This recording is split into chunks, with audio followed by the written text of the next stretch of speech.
AI is going to make you unemployed. Maybe you heard that phrase, and maybe you thought either, yes, I think so, or you thought, nonsense, this is not going to happen. The question is, and this is what we're getting to today, because I received quite a number of emails from people who said, okay, you're talking about AI for a while. I invited external guests. I got my own qualification on the matter quite some time ago. I work in the IT space, and of course, many questions at the moment, especially from leaders and people who work with leaders or are led in a good or not so good way.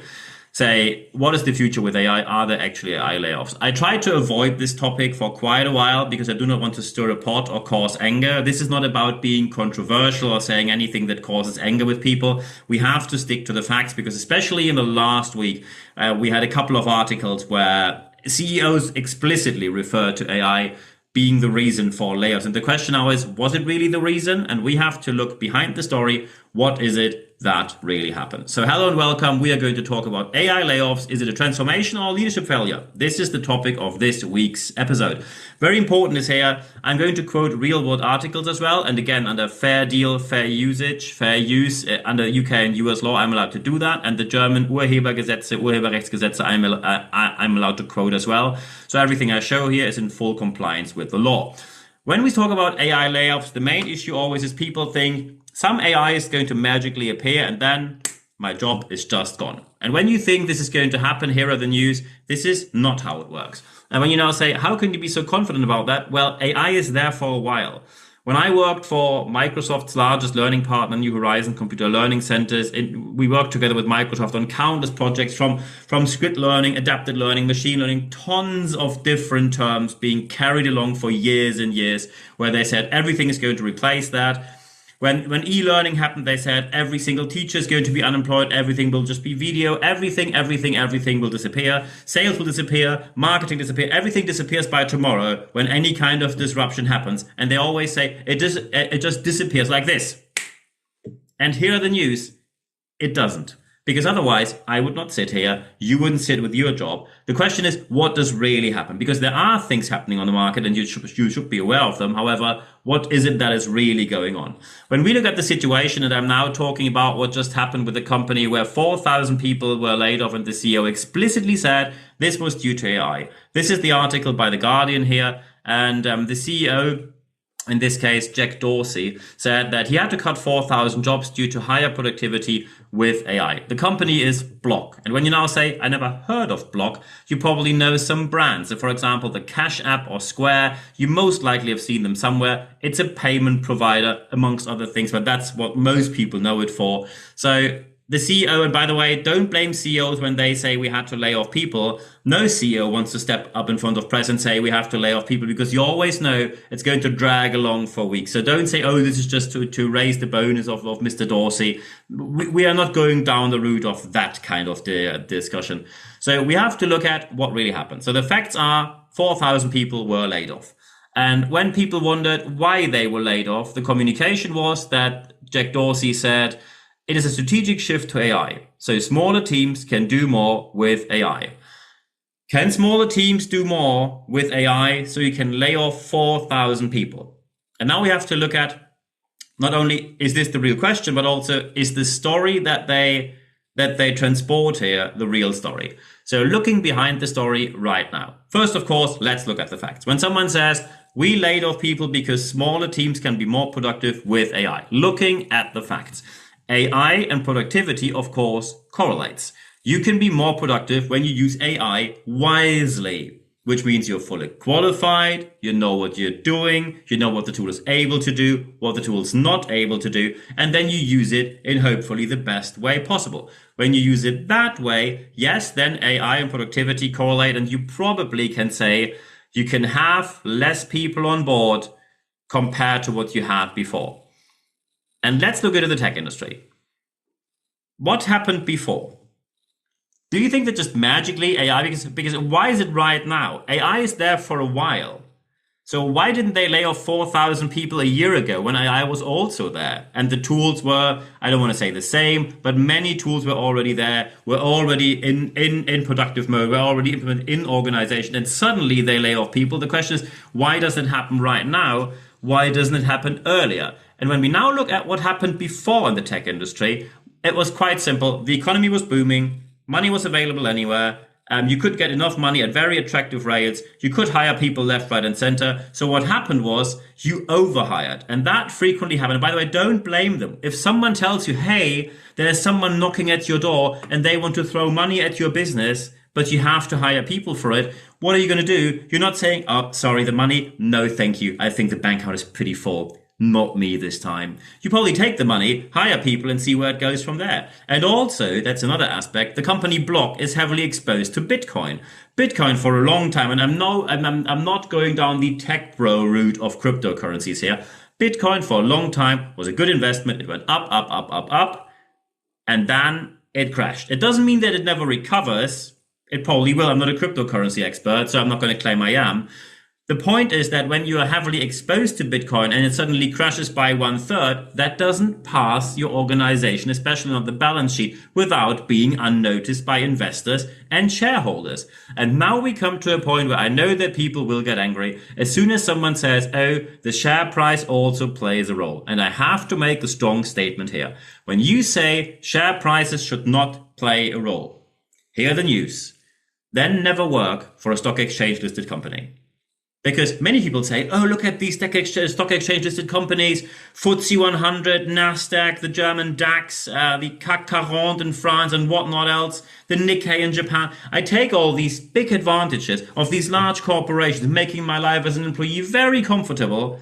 So I take all the advantages, and as soon as the economy gets tight, and the share price goes down, where clearly a CEO has to see what do we do on the cost side of the business. Then you get very angry and say, oh, it can't be all about the share price, can it? When you do not want that a share price plays any role, never hire with any stock exchange listed company. Never be employed by any stock exchange listed company. Never work for any stock exchange listed company.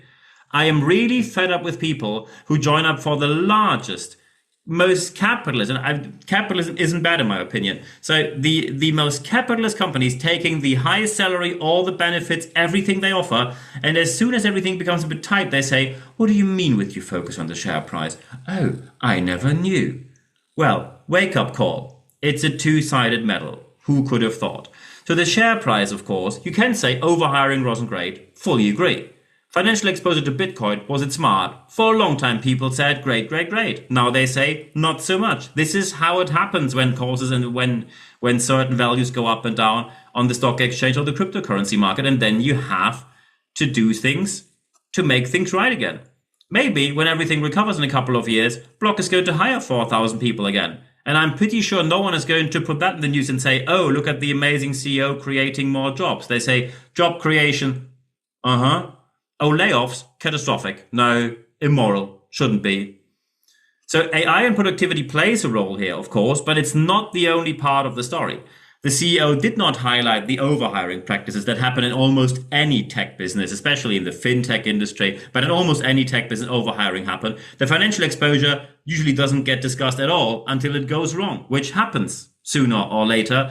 And the share price will always play a role, whether you like it or not. If you do not want this to happen, do not work for stock exchange listed companies where the share price will always be in the focus of management. I do not talk about bringing back shareholder value only, but shareholder value is one part of the game an executive has to do. The question now is, how can you do it better? How can you bring the right story across? And the first aspect, of course, is professional communication. The professional communication here is that you simply tell people in a way that they understand what really happened here. When you say, and you always have to be aware of that, when you're a CEO and you step up and say, I'm laying off 4,000 people due to AI, you will face press. And let's look at that. People who work at The Guardian are not people who struggle to put an article together. These are not people who struggle to pass their A-levels. These are highly educated people who are able to do proper research, whether you like it or not. I am most likely not the political direction that The Guardian usually tends to take, but factual evidence is factual evidence, whether you like it or not. So professional communication means include the real part of the story before someone else calls you out on it. Because as soon as that happens, usually communication gets a bit more tough or a lot more tough from there. On top of that, of course, it means part of professional communication is when you want to keep people into what really happens, you need to qualify them professionally. Professional qualification. So when you talk about AI making people more productive, then people will ask, how did you qualify them? And when the answer is, oh yeah, I remember when we had this online class you can do during your lunch break. I think that was it. Not great. So professional qualification, education is probably one of the highest values you can ever have, especially in today's times, because then people know you're really up to doing something and you really understand something. You understand something beyond Googling it or putting it into an AI to get a gist of it by 3 bullet points. So you go beyond bullet point knowledge. Professional qualification is always an amazing asset for every human being. In addition to that, you need to add professional reasoning. And reasoning means when people say, okay, professional qualification, done this, good. What is the professional reasoning behind it? Why did you really do it? And here we have multiple aspects. It can be AI making teams more productive. It can be overhiring practices in the first place. It can be cryptocurrency going down. It can be share price. It can be new investors, can be new market, can be transformation, can be different direction, can be investment for new products, can be complete change of IT, can be anything. But the reasoning needs to be displayed. Because when you leave the gap, you trigger the so-called overthinking effect, where people simply say, I have a gap in the understanding here. I ask you, and when you don't give me a proper answer, I'm going to close that gap by myself with whatever I think is correct. And that usually doesn't go too well. So when you do it the proper way, just as we figured out here today, right now on this list, then your communication will be a lot better. And I wish you all the best putting that into practice in your organization. And when you now say, I have a couple of things to discuss here, feel free to do so. So first, of course, when you look at me on YouTube, leave a like here, subscribe to my channel. Thank you very much. And feel free to leave a comment here as well. We can discuss everything there as well. Also, when you listen to me on Apple Podcasts or Spotify, feel free to leave a review there, 5 stars. Thank you very much for doing so as well. And recommend the podcast and video cast anywhere you like, amongst your friends, colleagues, online, offline, social media, anywhere. Thank you very much for any help provided here. In addition, as promised, we restarted the YouTube Shorts very successfully. And you probably saw that only since the beginning of this year, we almost doubled the amount of subscribers. It's still growing slowly and steadily, but it is growing. Podcast is still going strong. We had amazing rankings again last week. Thank you very much for supporting me here. And when you really put the subscribe button, when you press the subscribe button on YouTube, be sure to also put a little bell in there, because it's really important that you do not miss out on future episodes, because we have a lot planned here and we have amazing external experts. So we really invest a lot here into YouTube and the podcast right now. We heard what you wanted. You want external expertise. You want book recommendation. You want vetted experts. I've done all of that, all on this channel. So feel free to listen to all the interviews we have. And we keep everything very spot on, so very short. You're not going to have the hour-and-a-half interview. You have the short and snappy interview that you wanted to. We listened to you and we delivered on the promise. Of course, you can also follow me on Apple Podcasts and Spotify, or go to my website, nb-networks.com. So when you say, hey, we'd like to have this as a trainer, coach, consultant, or we'd like to have you to speak at our conference, feel free to reach out. nb@nb-networks.com. Feel free to reach out, and when we take it from there. Of course, when you say, hey, I have something very specific via email to tell you, we need a trainer, coach, mentor, consultant, project interim manager, cool, let's talk about that. When you say, I just like to have a chat via email, cool, let's do that as well. So I'm looking always forward to hearing from you. Thank you very much for the respectful communication we had during the last couple of months and years, now in the 6th year running with this podcast. Live sessions we have as well, expert.nb-networks.com. Go to that domain. When you go to expert.nb-networks.com, put your email address there. You receive only 1 email every Wednesday morning. It's 100% content, guaranteed ad-free guarantee. What you get in there is full access to all the podcast, video cast, all the articles, all without paywall via the leadership letter, and also only via the leadership letter. It's only available on there. The live sessions are only announced via the leadership letter. Date, time, and the access link is there. And that is completely for free for our listeners and subscribers who are part of the leadership letter. Thank you very much for joining us here as well. And of course, what you can do is feel free to connect with me on LinkedIn. Feel free to, by the way, do the proper connecting. Don't do the follow thing. You can properly connect with me. I'm looking forward to being connected with my listeners here. You can follow me on Instagram if you like. You can like me on Facebook. And of course, you can subscribe to my podcast channel. Thank you very much for doing so as well. The most important thing, however, is always the last thing that I mentioned. Apply what you heard in this podcast, because only when you apply what you heard, you will see the positive aspects that you obviously want to see in your organization.